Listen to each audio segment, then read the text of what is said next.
নীলাম্বরদা, এক একটা সন্ধ্যায় নিজেকে বড় নিঃসঙ্গ মনে হয়, বিশেষ করে এই হেমন্তকালে।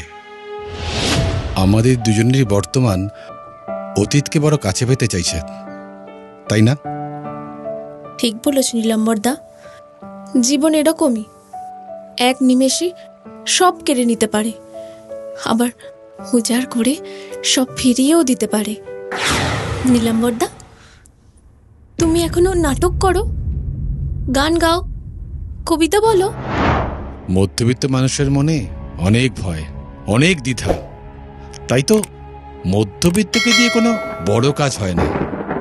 আচ্ছা, তুমি কোনো বড় ভুল করতে যাচ্ছ না তো? আবার দুষ্টুমি?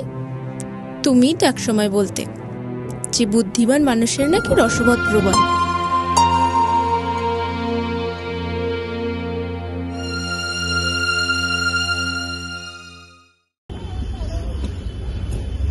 নমস্কার, আমি কৌশিক ঘোষ। আমরা এখন যে ছবিটা তৈরি করছি, বিশিষ্ট সাহিত্যিক দেবকুমার ঘোষের নীলাম্বর শিউলি সমাচার অবলম্বনে আমার চিত্রনাট্যে প্রেম বন্ধন। অভিনয় করেছে মুখ্য ভূমিকায় প্রিয়া, আমিও একটি চরিত্র করেছি। গল্পটি এখনো অনেক মানুষের পরিচিত, তাই ভীষণ ছবিটা নিয়ে বানাতে খুব চাপে আছি, চিন্তাতেও আছি, কারণ এই ছবিটার সঙ্গে নাম জড়িয়ে আছে ওরকম একজন শক্তিশালী সাহিত্যিকের। শুধু একটা কথাই বলবো, যে যাদের নিয়ে অভিনয় করছে এবং ছবিটা পরিচালনাও আমার, তারা তাদের 100% বেশি তারা চেষ্টা করেছে ভালোভাবে চরিত্রটা ফুটিয়ে তোলার জন্য। বিশেষ করে প্রিয়ার কথা তো বলতেই হবে, ও অসাধারণ অভিনয় করেছে। ধন্যবাদ। ছবিটা দেখবেন সামনেই 57টি ফিল্ম ফেস্টিভ্যালে নন্দনে 29, 30, 31 ছবিটা দেখানো হবে। সবাই দেখুন, তারপরে বলবেন, আপনারাই শেষ কথা বলবেন কেমন হলো।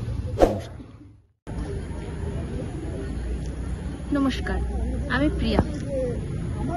প্রেম বন্ধন এই ছবিটি আমার কাছে একটি স্বপ্নের ছবি, কারণ এটি সাহিত্যিক দেবকুমার ঘোষের লেখা।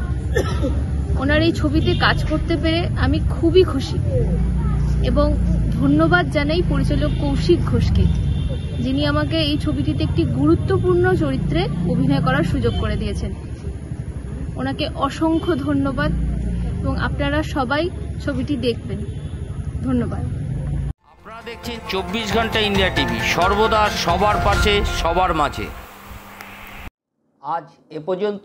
সঙ্গে রাখুন 24 ঘন্টা ইন্ডিয়া টিভি, দেখতে থাকুন সব জেলার সব খবর সবার আগে 24 ঘন্টা ইন্ডিয়া টিভির পর্দায়। নমস্কার।